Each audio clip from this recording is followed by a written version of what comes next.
Buenas tardes a toda la audiencia. Somos estudiantes de la Universidad Domingo Savio, carrera de Derecho. El día de hoy vamos a tocar un tema muy importante para la sociedad.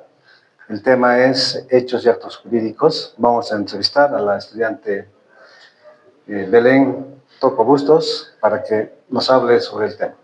Adelante. Bueno, en esta oportunidad vamos a hablar sobre la clasificación de los hechos jurídicos. Se clasifica en 4 partes, según su relación con el Estado, según su contenido económico, según su alcance y según su transmisión, ¿no? Los derechos públicos, como dice aquí bien en el cuadro, dice que son aquellos derechos que las personas tienen frente al Estado, ¿no? Como el derecho a la educación, a la salud, a la libertad. Y bueno, también hay el derecho privado, regula las relaciones entre personas particulares y protege los intereses de cada individuo. Aquí podemos hablar sobre un contrato entre 2 personas, sería un ejemplo claro, un contrato, una venta, una compra, que se lleva entre 2 personas particulares. También vamos a hablar sobre los derechos patrimoniales y derechos extrapatrimoniales, ¿no? Que parte de que los derechos patrimoniales tienen un valor económico. Se evalúa bien en la herencia, en venta de una propiedad, y los extrapatrimoniales no tienen un valor económico. Eso puede ser el honor, ¿no?, de una persona, porque no se puede ni vender, ni tampoco evaluarlo en una cantidad exacta de dinero o de un valor económico. También está de los derechos de transmisión, ¿no? Los transmisibles y los intransmisibles. Los transmisibles se pueden transferir a otra persona, puede ser herencia, venta de alguna propiedad, y los intransmisibles no pueden transferirse. Ese es el honor, el nombre de una persona, el apellido, o algo que te corresponde a una persona privada. Esa sería la clasificación de los derechos jurídicos. Muy bien. En base a lo que he expuesto, quiero consultarle las siguientes preguntas. ¿Qué son los derechos transmisibles? Los derechos transmisibles, como ya le había dicho, se pueden transferir a otra persona. Eso puede ser en base a una herencia, a una venta o compra de una propiedad. Es lo que más o menos una persona te deja, ¿no?, en la herencia por su amor, cariño de tus padres o algún familiar. Muy bien. ¿Qué son los derechos intransmisibles? Los derechos intransmisibles no pueden transferirse, no están ligados a la persona. ¿Qué son los derechos intransmisibles? Bueno, los derechos intransmisibles no se pueden transferir, ¿no?, porque están unidos a la persona, como el derecho al nombre, al honor y a la dignidad, ¿no? Eso no se pueden transferir, ni dar, es solo de una persona, pero están ligados a la persona. Bien. Los derechos jurídicos también están establecidos en la Constitución Política del Estado, en los artículos 14 y 15. Asimismo, también están establecidos en el Código Civil, en los artículos 6 al 23. En estos se explican claramente el derecho a la personalidad, al honor, al nombre y a todos los derechos, ¿no?, jurídicos. Bueno, compañero, déjenme hacerles 2 preguntitas. ¿Qué es un acto jurídico?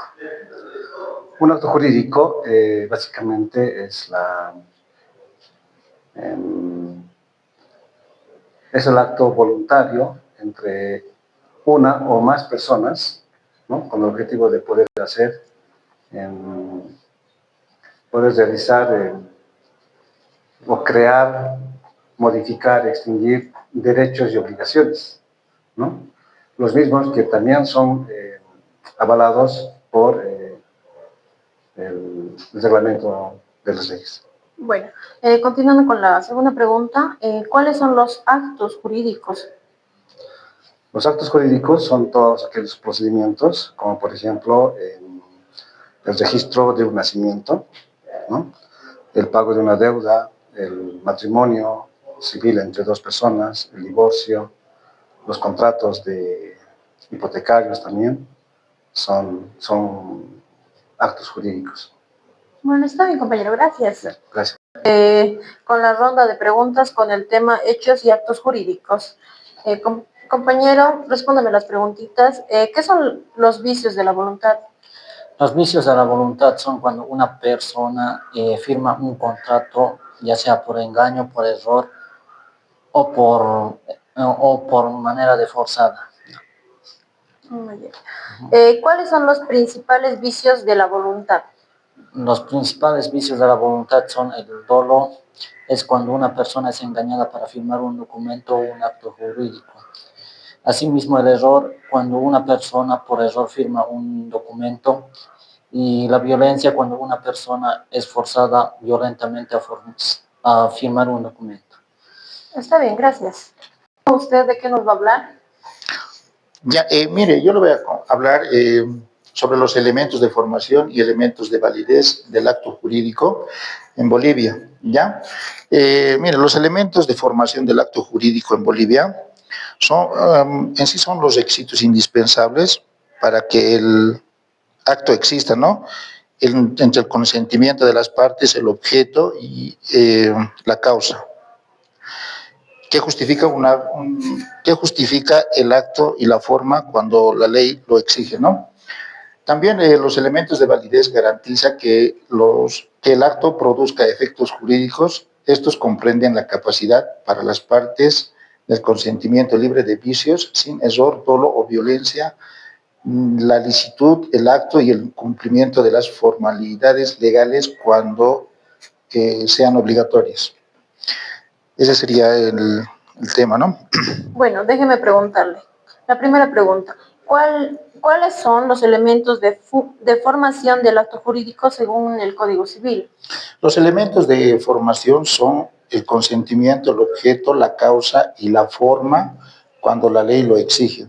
Estos elementos son indispensables para que el acto jurídico exista y produzca efectos legales. Está bien. La segunda, ¿cuál es la diferencia entre los elementos de formación y los elementos de validez del acto jurídico? Ya los elementos de formación permiten que el acto jurídico nazca o exista, ¿no? Juntamente con el consentimiento, objeto, causa o forma.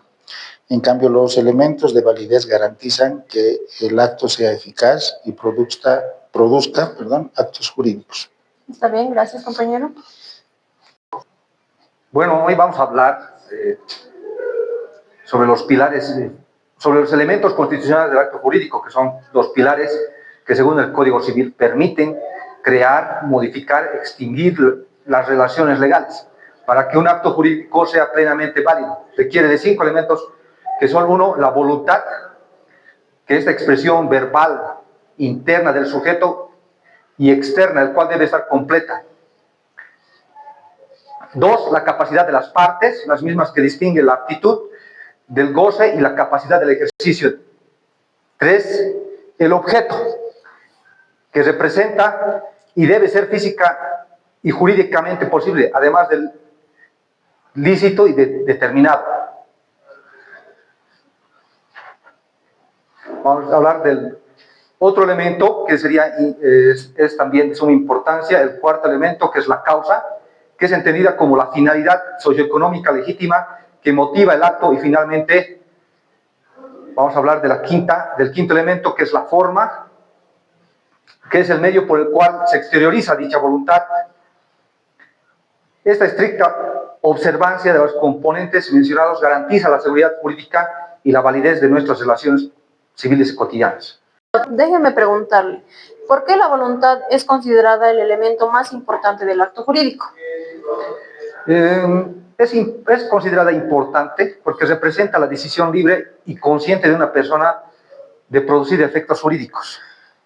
Bueno, ¿cómo contribuyen los elementos constitucionales del acto jurídico a la seguridad jurídica dentro de la sociedad? Estos elementos contribuyen porque brindan una seguridad jurídica a las personas. Asimismo, porque reducen los conflictos y protegen los derechos de las partes. Está bien, gracias.